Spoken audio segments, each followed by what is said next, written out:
Hoy día, más allá de las diferencias que vamos a tener en esta mesa, por supuesto, siento que ha ganado el cambio, la voluntad de cambio en el país. Porque lo que hemos tenido es, por un lado, a un candidato sereno, calmado, que ha hablado de quienes a él representa hoy como opción electoral. Un conjunto de sectores que siempre han sido olvidados, que siempre han sido traicionados, que han exigido cambios de diversas maneras en otras elecciones y a los que siempre se les ha dado la espalda y se les ha traicionado. Entonces, creo que mientras la señora Fujimori era una máquina de repetir mentiras, porque por ejemplo, en una pandemia brutal en la que nuestros familiares, nuestros seres queridos no han muerto solamente por la enfermedad, han muerto porque se ha mercantilizado la salud, porque conseguir un balón de oxígeno era algo insultante por la cantidad de plata que se requería, no ha sido capaz de decir la salud es un derecho fundamental, la salud no es un negocio, no ha sido capaz de decir eso, no ha sido capaz de deslindar con la corrupción tremenda del fujimorismo, no solamente el de antes, el de ahora, el de su entorno, el de los maletines para las campañas electorales. No ha sido capaz de decir también que se requiere que la economía, ¿no es cierto?, tenga medidas sostenibles en el tiempo y sí ha entrado en medidas demagógicas. Yo quisiera que me explique el señor Carranza, ¿no es cierto?, si está de acuerdo con lo que ha dicho la señora Fujimori de subir la remuneración mínima vital. Cuando usted, yo lo recuerdo claramente, en el debate de la remuneración mínima en la época de Humala dijo que no se podía aumentar la remuneración sin una evaluación de la productividad, que eso era irresponsable. O si le parece también que la señora Keiko hable de un óvulo a la minería cuando usted se opuso al impuesto a las sobreganancias mineras. O sea, que nos regalen un poco de plata a las mineras, sí, pero un impuesto que permita cobrarle a la minería, que ojalá que funcione y funcione bien, pero cuando hay un superciclo de precios, eso no, ¿no es cierto? Pero demagogia sí.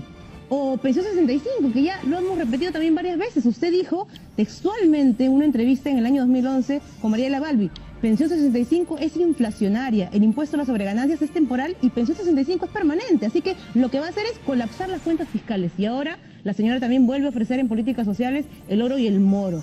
Y eso no es así. Entonces, eso es lo que ha ofrecido la señora Fujimori. Mentira tras mentira, pero con la voluntad de que nada cambie. Yo creo que el país está muy claro que las cosas no pueden seguir como están.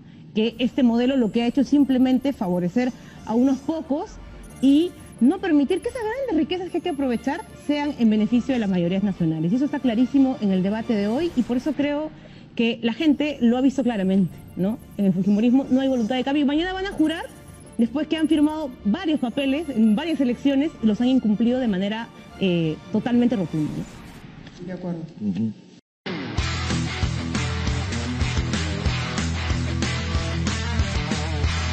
De diversas maneras en otras elecciones y a los que siempre se les ha dado la espalda y se les ha traicionado. Entonces, creo que mientras la señora Fujimori era una máquina de repetir mentiras, porque por ejemplo, en una pandemia brutal en la que nuestros familiares, nuestros seres queridos no han muerto solamente por la enfermedad, han muerto porque se ha mercantilizado la salud, porque conseguir un balón de oxígeno era algo insultante por la cantidad de plata que se requería, no ha sido capaz de decir la salud es un derecho fundamental, la salud no es un negocio, no ha sido capaz de decir eso, no ha sido capaz de deslindar con la corrupción tremenda del fujimorismo, no solamente el de antes, el de ahora, el de su entorno, el de los maletines para las campañas electorales.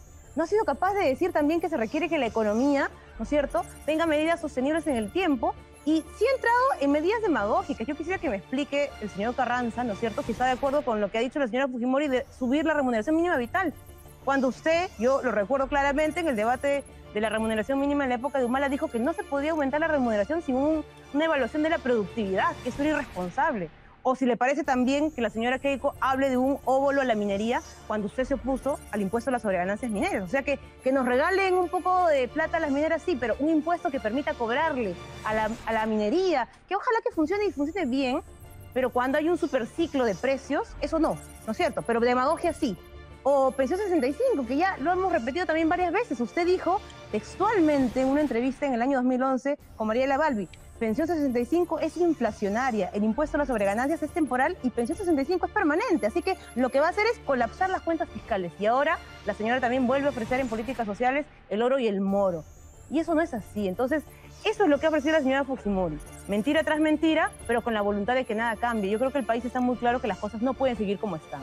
Que este modelo lo que ha hecho es simplemente favorecer a unos pocos y no permitir que esas grandes riquezas que hay que aprovechar sean en beneficio de las mayorías nacionales. Y eso está clarísimo en el debate de hoy y por eso creo que la gente lo ha visto claramente, ¿no? En el fujimorismo no hay voluntad de cambio. Y mañana van a jurar después que han firmado varios papeles en varias elecciones y los han incumplido de manera totalmente rotunda. De acuerdo. Que no estás en la realidad, Fernando, porque te hemos respondido claramente. Humberto te has respondido que él es parte de Juntos por el Perú, que está apoyando. Y yo lo que te he dicho claramente también fuera de cámaras es que yo tengo claridad sobre mi voto. Y vengo ¿Eres acá, parte de Castillo? No soy parte del equipo de Castillo. Vengo acá porque no sé si están informados, pero esto no es un debate de equipos técnicos. Eso ya pasó la semana pasada. Pero bueno, yo quisiera en todo caso retomar algo que tú has dicho que me parece interesante. Y es que yo creo que hay una falta de comprensión, o parece que así tú lo ves. Una cosa es hacer inversión privada, una cosa es hacer empresa y otra cosa es mercantilizar con la salud. Es que el problema de ustedes es ese, que no saben separar. ¿Sabes cuál es la diferencia? Una cosa es tener, por ejemplo, una clínica privada y otra cosa es cobrarle a una familia 500.000 soles por una cama UCI en medio de una pandemia. Eso no es hacer empresa privada, señores. Eso no es hacer empresa privada. Eso es ser un mercader de la salud. Eso es ser un buitre, ¿no es cierto? Porque en medio de una pandemia, lo que me está diciendo Fernando Respirito, sí, el equipo de la señora acá, es que es válido hacer empresa cobrándole a usted, a su familia, 300.000, 120.000, 500.000 soles por una cama UCI. Eso no es hacer empresa, porque los países más desarrollados del mundo, capitalistas, lo que han hecho en la pandemia es decir, no, con la salud no se puede mercantilizar de esa manera. Y han puesto límites, ¿para qué? Para poner a disposición del Estado los recursos para hacerle frente a la pandemia. A eso se refiere Pedro Castillo y a eso se refiere el sentido común de cualquier otro país capitalista, que lo que ha dicho es los recursos para la pandemia deben usarse bajo una lógica de enfrentar justamente esto. No el 95% de la salud está en manos del Estado. No el 95% de la salud está en manos del Estado. Claro, lo que hemos dicho es que inversión privada ¿Tú quieres liquidar el 5%? No, Fernando, eso en tu cabeza está. Inversión privada sí. ¿Quieres liquidar el 5% no mercantilizando o no? la salud. Entonces la idea que yo quisiera cerrar solamente, Luis, porque la idea muy clara es eso. Inversión privada sí, pero inversión privada no es aprovecharse de manera abusiva de los ciudadanos, de los consumidores, de los enfermos. Eso es lo que ha pasado en nuestro país. Por eso han muerto más de 120.000 personas, no solamente por el COVID. Yo quería señalarlo porque parece que Fernando no lo comprendía. Es absolutamente falso que hayan muerto porque la inversión privada usted lo ve en su casa es por la mala gestión del Estado. Que el oxígeno subió, que nadie hizo nada para poner en marcha la Ley General de Salud y poner bajo control del Estado esos recursos. La mala gestión del Estado, no por la usted le cobraron 10.000 soles por un balón de oxígeno. Es por la mala gestión del Estado que perdieron la vida. Claro, y solamente quería referirme a algo antes que cierre este bloque, porque se ha hablado mucho también de los temas de género. Y yo quería recordar algo que demuestra nuevamente que la señora Fujimori tiene una hipocresía tremenda. Ella ha hablado que ella cree en la igualdad de género, sí. Y ha dicho que ella es mujer, y en el bloque de preguntas sobre violencia de género decía que ella va a defender a las mujeres. Discúlpenme, miren, el primer proyecto que yo logré aprobar como congresista fue un proyecto de ley para reducirle beneficios penitenciarios a violadores y agresores graves hacia mujeres y niños. ¿Y saben quién votó en contra de ese proyecto de ley? Que finalmente es, si no me creen, ley 30.609, ley que elimina beneficios penitenciarios a violadores. ¿Sabes quién votó en contra? El fujimorismo. ¿Saben por qué? Porque el título de mi ley decía Ley para luchar contra la violencia de género hacia mujeres y niños. Y votaron en contra 18 congresistas del fujimorismo porque decía la palabra género. Ese nivel de absurdo es el que tiene el fujimorismo, y la señora Fujimori viene a decir yo creo en la igualdad de género.